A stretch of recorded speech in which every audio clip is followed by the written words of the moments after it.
নমস্কার বন্ধুরা, education culture YouTube চ্যানেলে তোমাদের প্রত্যেককে স্বাগতম। তো তোমরা যারা 2025 সালে জিলেট পরীক্ষায় অংশগ্রহণ করলে, তোমরা অনেকেই আমাকে একটা প্রশ্ন করছিলে যে দাদা 2025 সালে আমরা যে জিলেট পরীক্ষা দিলাম, অনেকের পরীক্ষা ভালো হয়েছে, অনেকের পরীক্ষা মোটামুটি হয়েছে, অনেকের পরীক্ষা কিন্তু খুব একটা ভালো হয়নি।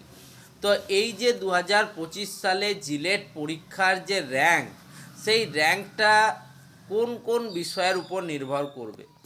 তো দেখো, জিলেট 2025-এর যে র্যাঙ্ক, সেটা মূলত যে সব থেকে বেশি যেটা নির্ভর করবে সেটা দুটো সাবজেক্টের উপর।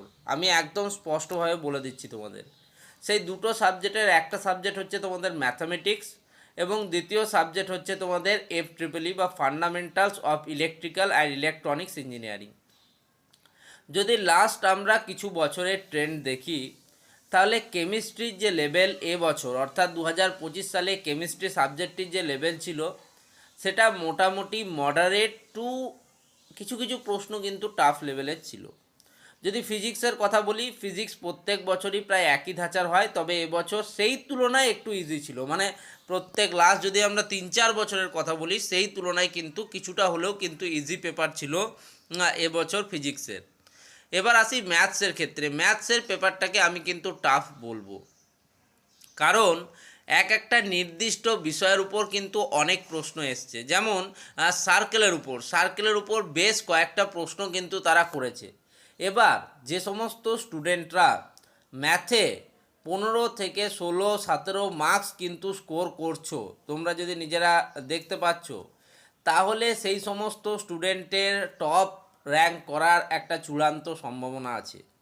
কারণ এবছর যারা ইলেকট্রিক্যাল ইঞ্জিনিয়ারিং স্টুডেন্ট রয়েছে, ডিপ্লোমাতে যারা ছিল, তাদের কিন্তু FEEE বা fundamentals of electrical and electronics ইঞ্জিনিয়ারিংয়ের যে প্রশ্নটা, সেটাতে অনায়াসে তারা 5-এর উপরে পাবে।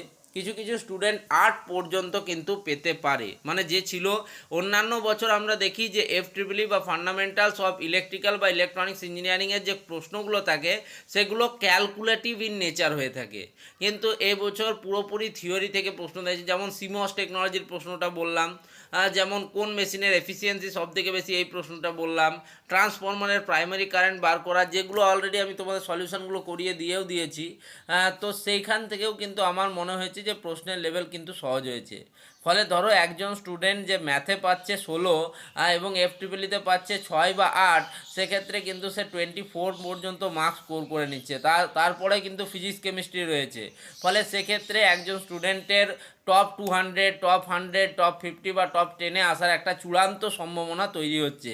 এবছর কিন্তু কাট অফ একটু হাই যাবে, যেটা মনে হচ্ছে, যেটা এখন অবধি যেটা ধারণা করা হচ্ছে।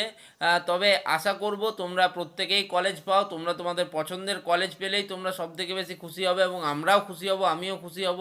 তো সেই জন্য আমি চাই তোমরা প্রত্যেকেই কলেজ পাও। কিন্তু যাদের পরীক্ষা খারাপ হয়েছে, তাদের মন খারাপ করার কিছু নেই।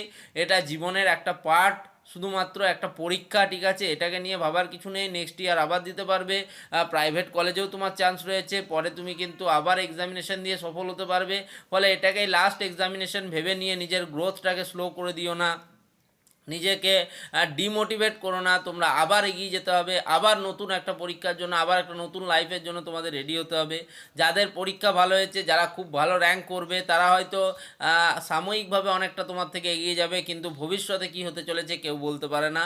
সেক্ষেত্রে তোমরা অবশ্যই কিন্তু নিজেদের উপর গুরুত্ব দাও, নিজেদেরকে মোটিভেট রাখো, এবং খুব সুন্দরভাবে কিন্তু পরবর্তী লাইফের জন্য এগিয়ে চলো। তোমাদের প্রত্যেককে বেস্ট অফ লাক।